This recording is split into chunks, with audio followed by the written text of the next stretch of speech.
ఇప్పుడు తరం ఎలా అయిపోయిందంటే మీరు ఎవరమ్మా అంటే, నేను మీకు చెప్తాను చూడండి ఎంత అర్థమవుతుందో. నువ్వెవరు అంటే మనం ఏమంటాము, ఉదాహరణకి నేను శిల్ప అని చెప్తాను.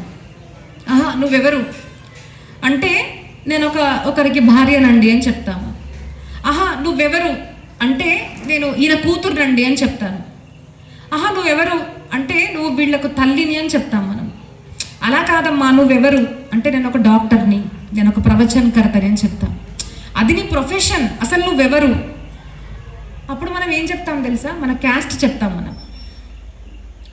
నేను ఈ క్యాస్ట్కి చెందుతానని చెప్తాను. అది నువ్వు క్యాస్ట్ చెప్తున్నావమ్మా నువ్వెవరు అంటే, అప్పుడు మనం గుర్తించాలి ఏంటిది అంటే, మామూలుగా మనం స్త్రీ పురుషు అని చెప్తాము, అది కూడా కాదు, ఇంకోటి ఏంటిదండి, భారతీయులం. దానికన్నా గొప్పదొకటి ఉంది,